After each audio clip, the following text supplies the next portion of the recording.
প্রথম টেস্টের ওই বিপর্যয়ের পর দ্বিতীয় টেস্টে অস্ট্রেলিয়া যে সিংহের মতো ফিরে আসবে সেটা তো ধারণা করা গিয়েছিল।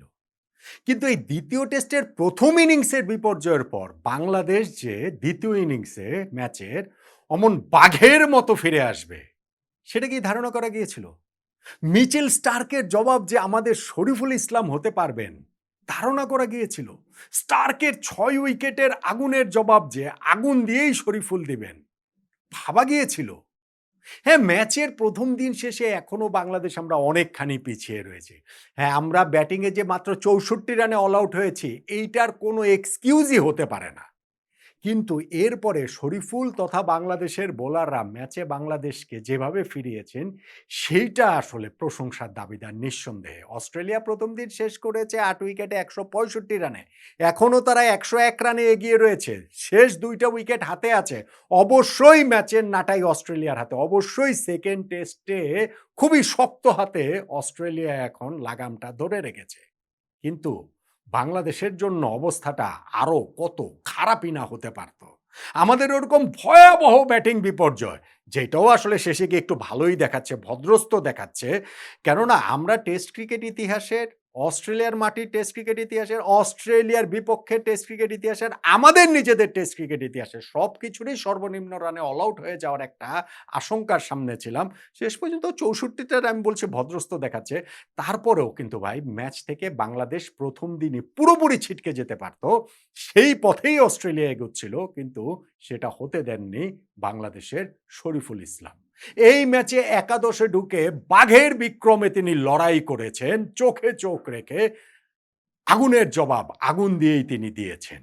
এবং তাতে করেই ম্যাচে প্রথম দিন পর বাংলাদেশের একটুখানি স্বস্তি, একটুখানি না আমি বলবো ভাই, যেই সিচুয়েশন ছিল সেই সিচুয়েশন অনুযায়ী অনেকখানি আসলে স্বস্তি।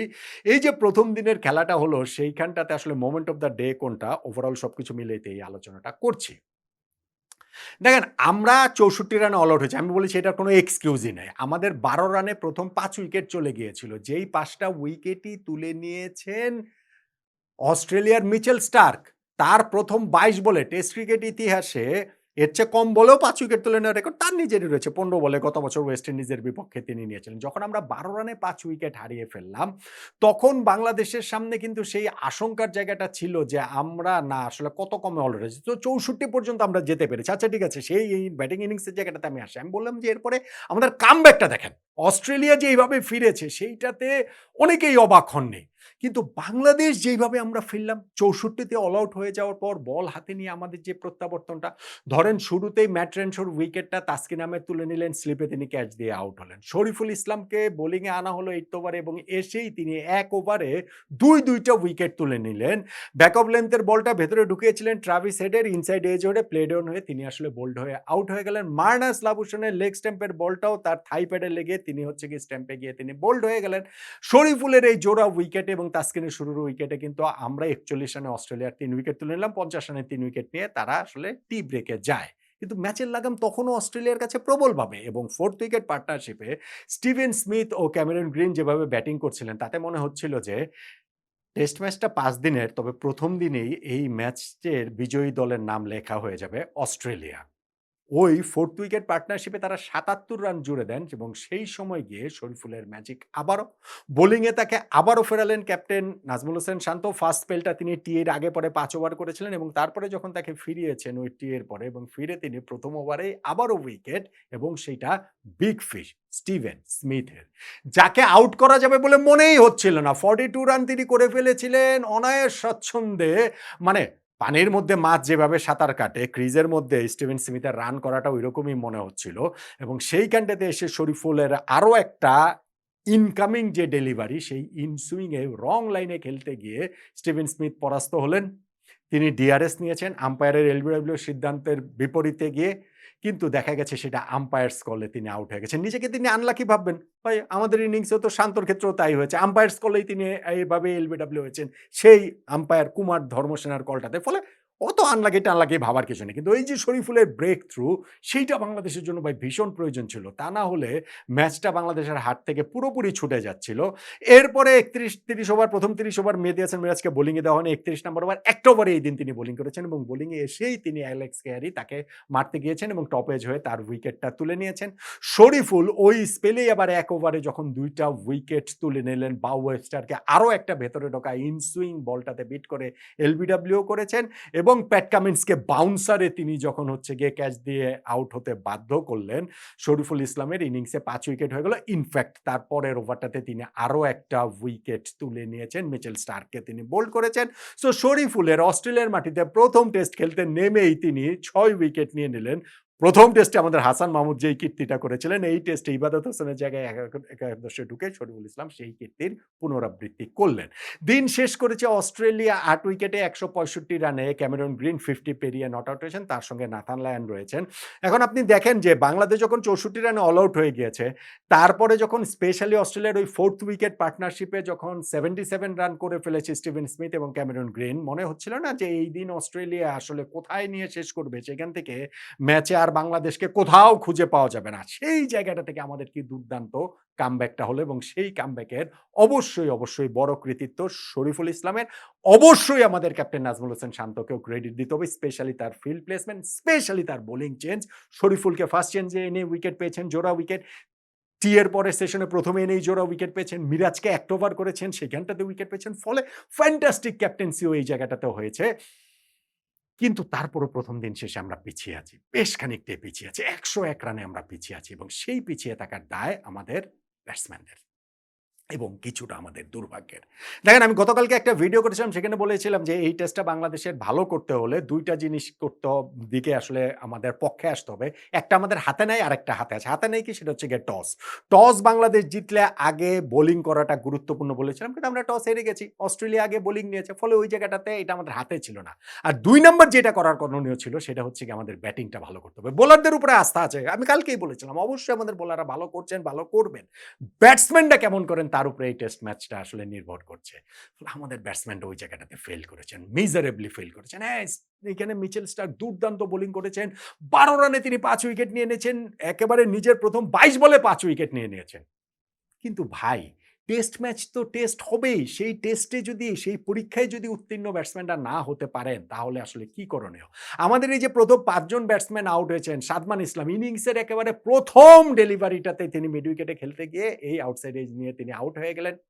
তারপরে আমাদের এই প্রথম ৫ ব্যাটসম্যানের কথা বলছিলাম, সেটার মধ্যে হচ্ছে গিয়ে সাদমান ইসলাম, তানজিদ হাসান, তামিম, নাজমুল হোসেন শান্ত, লিটন কুমার দাস, এই ৪ জনই ০ রানে আউট হয়েছেন। শুধুমাত্র মমিনুল ৯ রান করেছেন এবং সেই ৫ ব্যাটসম্যানের মধ্যে মিচেল স্টার্কের এই ফুলার লেন্থের বল চেজ করতে গিয়ে আউট হয়েছেন তানজিদ হাসান, তামিম, মমিনুল হক।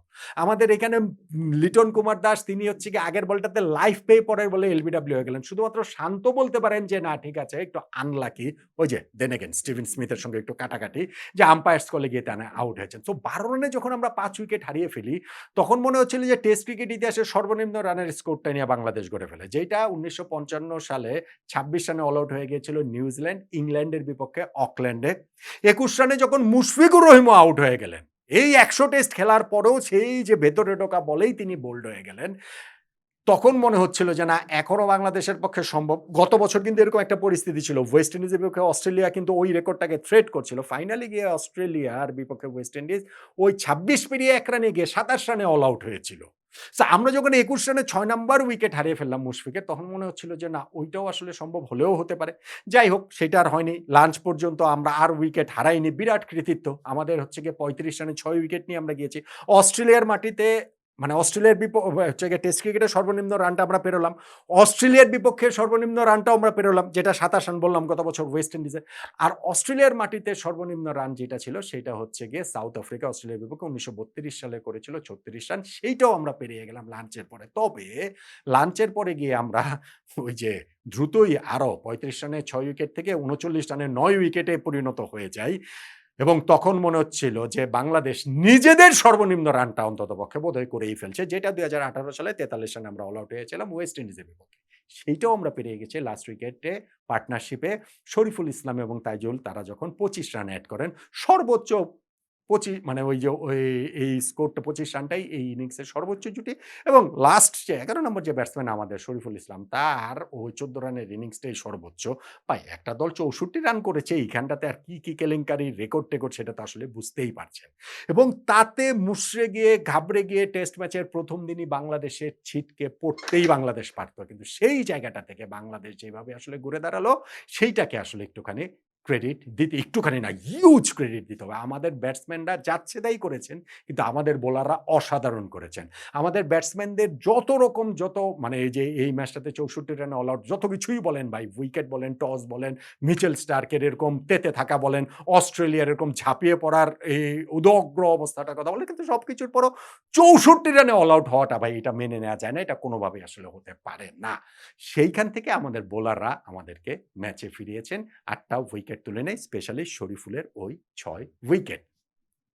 তাহলে এই যে ১ম দিনটা গেল সেখানটাতে আসলে মোমেন্ট অফ দ্য ডে কোনটা? আমি আমাদের কনটেক্সট বাংলাদেশের কনটেক্সট থেকে যদি বলি তাহলে মোমেন্ট অফ দ্য ডে হচ্ছে গিয়ে স্টিভেন স্মিথের উইকেটটা। কেননা ওই উইকেট না পেলে বাংলাদেশ আসলে ম্যাচের কোথাও থাকতো না এবং সেই উইকেটটাতে পার্টনারশিপ হয়ে গেছিল ৭৭ রানের। স্মিথকে খুবই সেট লাগছিল এবং উইকেটটা আমরা পেয়েছি আম্পায়ার্স কলে। ফলে সবকিছু মিলে আমাদের পার্সপেক্টিভ থেকে দেখলে আপনি ডের কনটেক্সটও বলতে পারেন ওটা মোমেন্ট অফ দ্য ডে। কিন্তু আমাদের আসলে ব্যাটিংটা এত খারাপ হয়েছে, এত জঘন্য হয়েছে। ১ম ১২ রানে আমাদের ৫ উইকেট হারিয়ে ফেলে এবং ৫ টা উইকেটই মিচেল স্টার্কের নেয়া। ওই জায়গাটার বাইরে ভাই, এই এত দুর্দান্ত কামব্যাক সত্ত্বেও ওই শুরুর এই অংশটাকে আমার কাছে মোমেন্ট অফ দ্য ডে মনে হয়। আমরা যে ম্যাচে যতটা পিছিয়ে পড়েছি, এত প্রবলভাবে কামব্যাক করার পরও আমরা তাই এখনো অনেকখানি পিছিয়ে আছি শুরুর ওই ১২ রানে ৫ উইকেট চলে যাওয়ার কারণে। ওইটাই দিয়ে আমার কাছে moment of the day Steven স্মিথের উইকেটটাকে ছাপিয়ে। কি বলবেন আপনি?